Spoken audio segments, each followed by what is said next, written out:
this is Lady Boulay, and I hope you're having a wonderful day. Thank you for your support.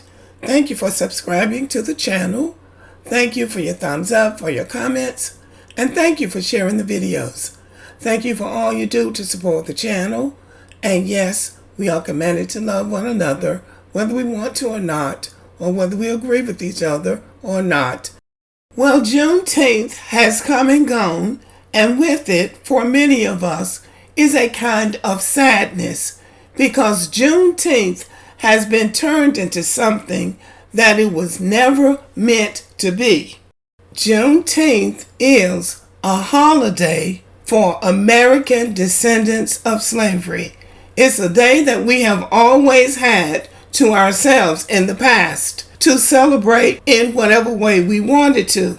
There is an irony in America relative to Black Americans. We could be doing something for over 100 years, not bothering anybody, just doing things that we do. Then all of a sudden, some white person, usually some politician, finds out about it, and then all of a sudden now everybody got to be in on it. Everybody got to have an opinion. Everybody got to have something to say about a holiday or a special day for Black Americans that didn't have a damn thing to do with them in the first place. This is what's so frustrating to me. Juneteenth is a holiday in the United States, often referred to as the country's second Independence Day. Black people don't call it that. Black people call it Freedom Day. Observed annually on June 19th, it commemorates the end of slavery in Texas at the conclusion of the Civil War.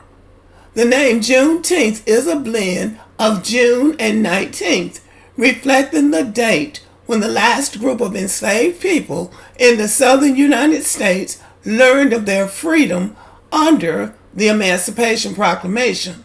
For generations, Black Americans have celebrated this day with joy through parades, street festivals, musical performances, and cookouts.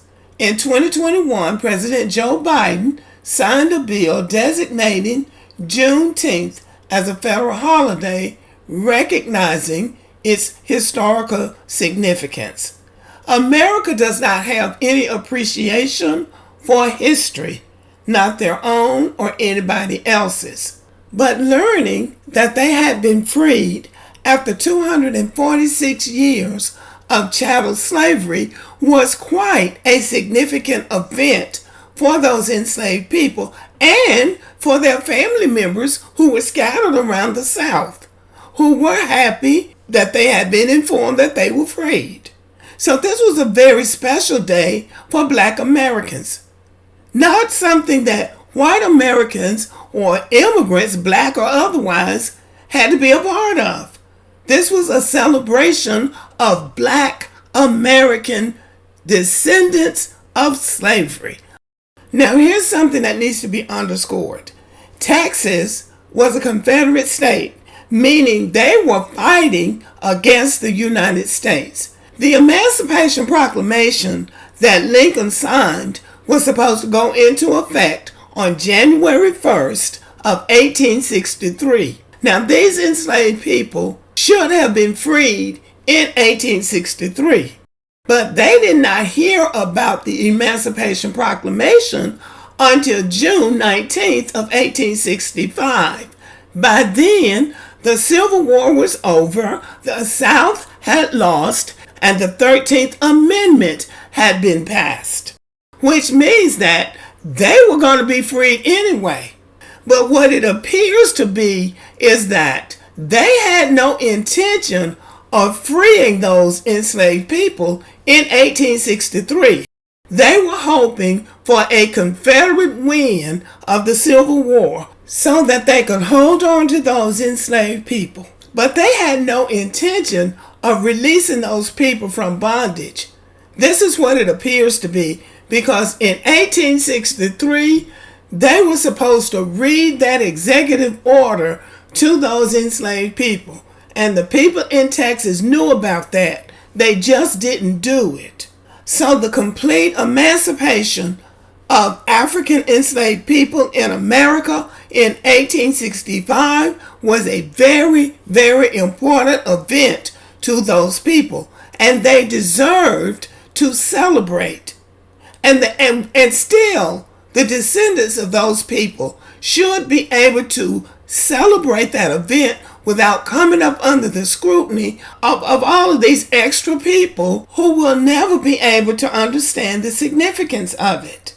And this brings us to the reparations justice claim.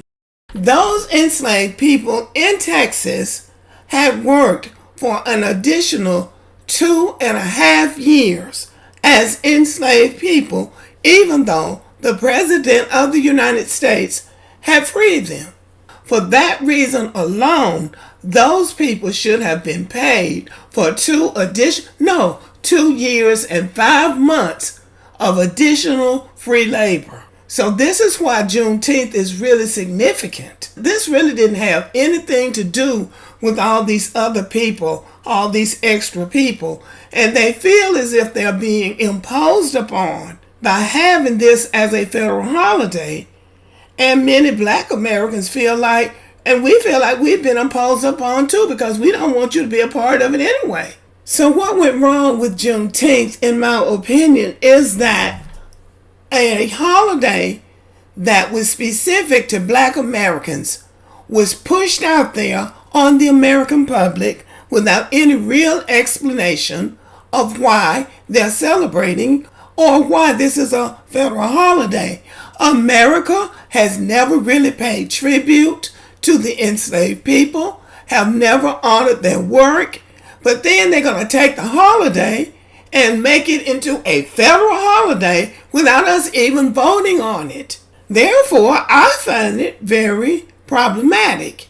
And I don't think I'm the only one. Listen to this young lady. Allow me to clarify. Black people are not just upset that Juneteenth is becoming a federal holiday because they don't want white people to celebrate. They're upset because they understand this country's long history of co-opting Black rituals, celebrations, and holidays in order to whitewash them and thus profit off of them. If this Juneteenth you are inclined to buy from a major company or a white-owned business because they simply say Happy Juneteenth, then you're not really getting the point. This holiday is about Black people's liberation. And so to commodify that and not even to give the resources back to Black people is highly problematic. In other words, it's kind of a form of intellectual theft. We're going to take something that you care about and center it in American history, which it is. But it's a history that you don't even respect. And then over time, we're going to market it back to you, and you're going to pay us for your holiday. That's kind of how I see it, and I just find it problematic. That's how I feel, but let me know how you feel. Thank you for listening. Subscribe to the channel. Give me a thumbs up, leave a comment, share the video. And as always, have a great day.